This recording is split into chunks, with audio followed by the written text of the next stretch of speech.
Amaravati relaunch, reboot, revival, restart పేరేదైతేను కానీ కార్యక్రమం ముగిసింది. చక్కగా ఉంది. ప్రసంగాలు కూడా చక్కగా సూటిగా సాగాయి. పవన్ కళ్యాణ్ గారు కానీ, చంద్రబాబు నాయుడు గారు కానీ, లోకేష్, నారాయణ, అనువదించిన రామ్మోహన్ నాయుడు, వీళ్ళందరూ ఏంటంటే ఆ ప్రస్తుత సభ ఏ ఉద్దేశంతో సాగింది దాని వరకే లిమిట్ అయ్యారు. సరే, రామ్మోహన్ నాయుడు గారు అంటే ట్రాన్స్లేషన్ చేశారు కాబట్టి ఇది మన ప్రధానమంత్రి మోడీ గారి ప్రసంగం. ఆయన ఏం చెప్తే ఈయన చెప్తారు. మరి దీనికి ఛానళ్ళ హడావిడి ఎక్కువ తప్పితే అంతకుమించి ఏం కనిపించింది చెప్పండి?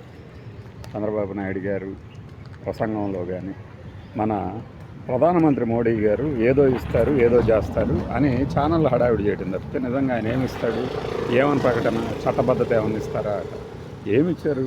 ఏమి ఇవ్వరు. ఎందుకంటే ఇచ్చే నిధులు ఇస్తూ ఉంటారు.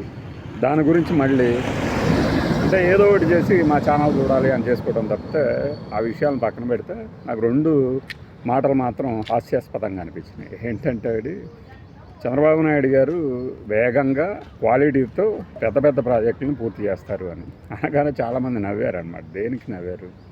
ఏమన్నా గుర్తొచ్చిందా? 2 రోజుల క్రితం జరిగిన ఇన్సిడెంట్ కానీ, ఇంకొకటేమో ఏపీలో 100% విద్యుదీకరణ జరిగింది రైల్వేలు అనేది.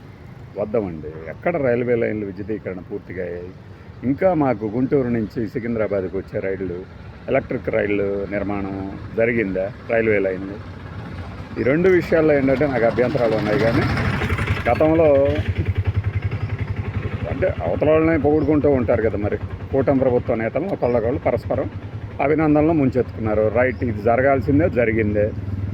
ఇంకా ఒకటి ఏంటంటే అవతల వాళ్ళని విమర్శించాల, జగన్మోహన్ రెడ్డి గారిని విమర్శించాల. అంటే ఆయన ప్రస్తావనే రాలేదు.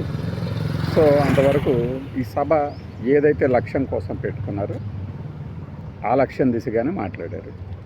ఎన్ని నిధులు వస్తాయి, ఇంకా ఎన్ని నిధులు ఇస్తారు, ఇవన్నీ పక్కన పెడితే గత 10 ఏళ్లలో కేంద్రం అమరావతికి, రాష్ట్రానికి అండగా నిలబడింది అన్నది ప్రధానమంత్రి గారు చెప్పారు. దాని అర్థం ఏంటంటే జగన్మోహన్ రెడ్డి ప్రభుత్వం హయాంలో కూడా నిధులు ఇచ్చామని, ఇప్పుడు ఈ ప్రభుత్వం హయాంలో కూడా ఇస్తుందని. ఇంతకు మించి కొన్ని సెంటిమెంటల్ డైలాగ్స్ అవతల వాళ్ళని ప్రైజ్ చేయడానికి వాడుకున్నారు తప్పితే ఇంకే రకంగా దీన్ని అయితే మిస్యూజ్ చేయలేదు ఈ సభని అనేది నా ఉద్దేశం. అట్లానే ఎక్కువ మంది ఎక్కువగా ఊహించుకున్నారు. పాపం చాలా ఏదో ప్రధానమంత్రి గారు వచ్చేసి అవి చేస్తారు, ఇవి చేస్తారని. ఈవెన్ పహల్గామ్ ఘటన మీద కూడా ఆయన ఏం మాట్లాడలేదు. అదే విషయం. బాయ్.